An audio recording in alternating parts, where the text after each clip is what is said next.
Hello, and welcome to the BizCraft YouTube channel. On this channel we have some great job search advice, answer some labor law questions, and we even have some excellent side hustle ideas for anyone feeling the pinch of our current economy. Before we get started, please remember to like this video, and of course subscribe to our channel. It really helps a lot. Thank you. But let's get into today's video, where we will be discussing night shift allowances in the workplace. So, what does the Basic Conditions of Employment Act say about night shift allowances? Well, to answer this question we need to look at Section 17 of the Basic Conditions of Employment Act, which deals with night work. The Act firstly states that an employer may only require or permit an employee to work a night shift if the employee agrees to do so. Generally speaking, this should be mentioned in the employment contract or documented in some or other written form. This is not a requirement, only a recommendation. Verbal agreements are just as valid, however these agreements may end in disputes. Employees who work at night between 6 p.m. and 6 a.m. must be compensated for night shift work. The Act is flexible and does allow for varied forms of compensation. Also, transportation must be available between the employee's place of residence and the workplace at the start and end of the employee's shift. This does not mean that the employer needs to provide the transportation, but they must ensure that some form of transportation is available.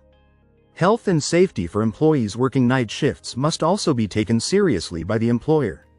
The Act states the following: employees who work regularly after 11 p.m. and before 6 a.m. the next day must be informed A. of any health and safety hazards, and B. their right to undergo a medical examination. So the big question: when is the night shift allowance earned?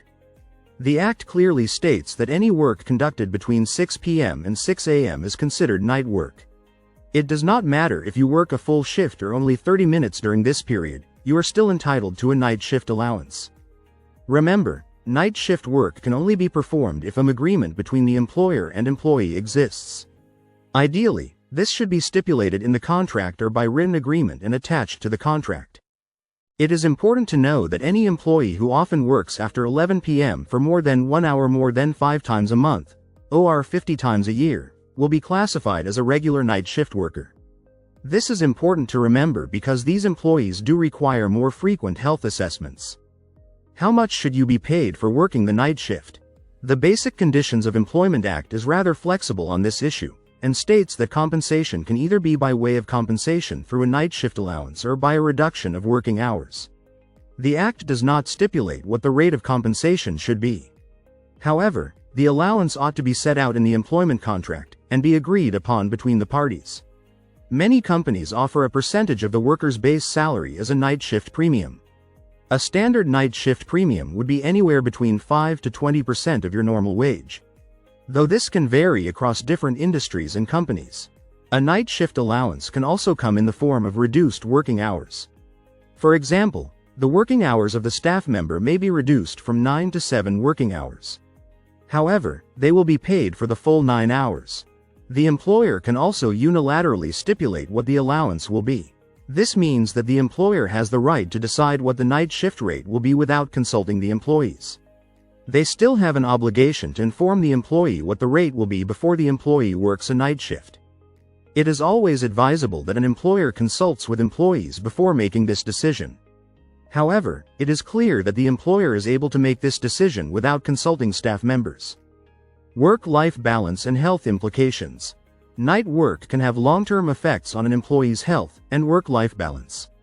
Studies show that regular night work can lead to disrupted sleep patterns, increased fatigue, and even more serious health concerns like cardiovascular diseases and metabolic disorders. As such, it is essential for employees to monitor their health and ensure they are receiving the medical checkups they are entitled to under the BCEA. If you are an employer, then it is not just about compliance with the law but also about ensuring the well-being of your staff. Other important points to remember. The Act also makes sure that staff working a night shift are properly cared for. It is clearly stated that transportation must be available for staff members at the start and end of their night shift. This does not need to be transportation provided by the employer. If no transport is available, then the employer would need to make transportation arrangements for the staff member. The Act also mentions that employees need to be informed in writing of any health and safety hazards they may be exposed to during the night shift. And that they have the right to undergo a medical exam, at the employer's expense, should they feel that they are unable to perform the tasks associated with the shift. Conclusion. Know your rights and prioritize your health. Working night shifts can be challenging, both physically and mentally. The South African BCEA provides guidelines to ensure that workers are fairly compensated and protected, but it's up to both employers and employees to ensure these laws are followed. If you're working night shifts, make sure you understand your rights regarding night shift allowances, health examinations, and transportation arrangements. Open communication with your employer is key, and don't be afraid to negotiate your compensation if necessary. Finally, keep an eye on your health and well-being, as these can be significantly impacted by night work. Thanks for checking out this video. And please let me know if you have any questions in the comments below.